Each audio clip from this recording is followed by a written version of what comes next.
यानी खबर जैसी है उसे वैसा उसी स्वरूप में प्रस्तुत करना है, ये दूरदर्शन के न्यूज रीडर्स करते हैं। सुनने वाला जो श्रोता होगा देश के कोने कोने में अलग अलग इलाकों में बैठा हुआ है, जब वो उन खबरों को सुनता था, उन खबरों पर उसकी अपनी एक स्वाभाविक प्रतिक्रिया होगी,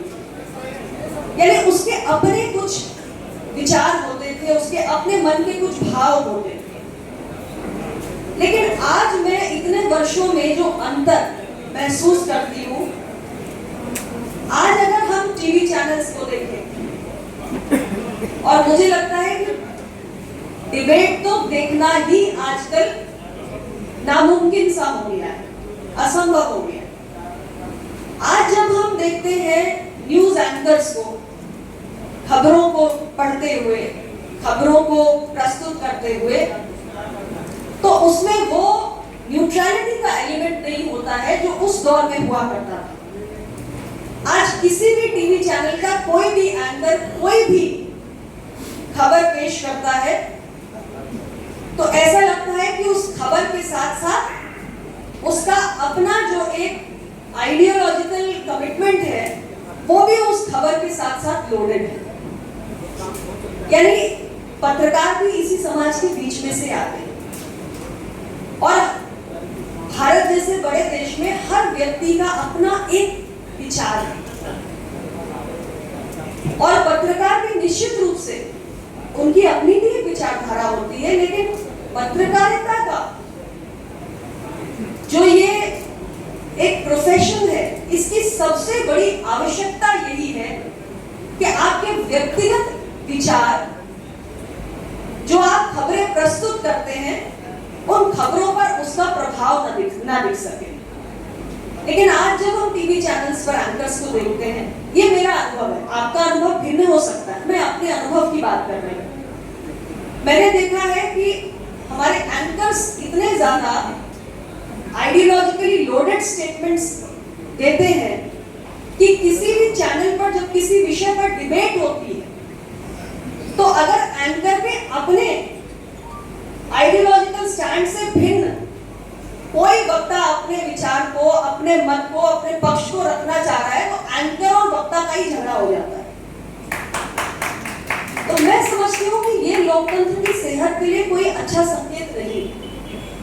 अंग्रेजी में अक्सर आपने सुना होगा, एक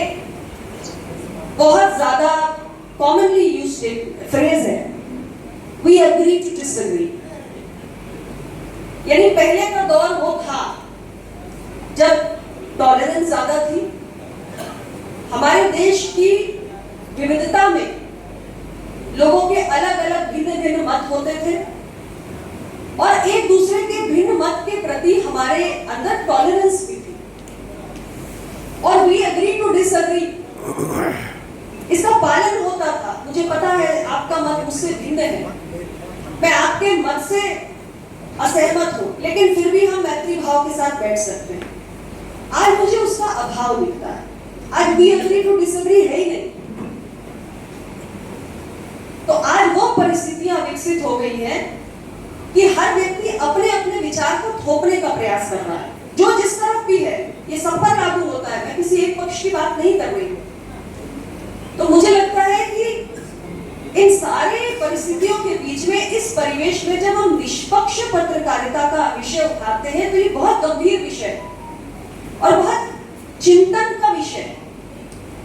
क्योंकि जैसे मैं हो, माननीय विधायक जी हो, हमारे विधान परिषद के सदस्य बैठे हैं, हम भी लोकतंत्र के एक स्तंभ का प्रतिनिधि हैं। उसी प्रकार से पत्रकारिता को भी लोकतंत्र का चौथा स्तंभ कहा जाता है और भारत को दुनिया का सबसे विशाल, सबसे शक्तिशाली लोकतंत्र कहा जाता है और हम सब ये मानते हैं कि लोकतंत्र जितना शक्तिशाली होगा उतना ही इसमें जनकल्याण भी निहित है और हम सब का, हर एक व्यक्ति का, हम देश के किसी भी कोने में रहने वाले। तो ये विषय जो हमने उठाया उसमें आज एक गंभीर चिंतन की आवश्यकता है, हमारे पत्रकार भाइयों को भी और पूरे मीडिया जगत को ये सोचना है कि आखिर वो निष्पक्षता कहां चली गई, आखिर उस निष्पक्षता का अभाव आज किन कारणों से विकसित हुआ, और क्या आज के इस दौर में उन कारणों को दूर करने के कोई प्रयास संभव है, ये चिंतन का विषय है। हम सब जनप्रतिनिधि हैं, हमारा तो मीडिया से रोज का आमना सामना है। अभी एक उदाहरण आपको नरसी साहब दे रहे थे कि किसी नेता की रैली में आप खाली कुर्सी की फोटो लगा के उसका सब कार्यक्रम चौपट कर दो। तो मैं तो समझती हूँ कि पत्रकारों के हाथ में बड़ी ताकत है, लेकिन उससे कम ताकत कभी किसी सामाजिक कार्यकर्ता के हाथ में नहीं होती। जनता सब देखती है, आज वो खबरों को पढ़ती भी है, खबरों को सुनती भी है, सोशल मीडिया पे क्या इनपुट आ रहा है उसको भी देखती है, और समाज के बीच में कौन व्यक्ति क्या योगदान कर रहा है उसे भी देखती समझती है। तो इसलिए जरूरी है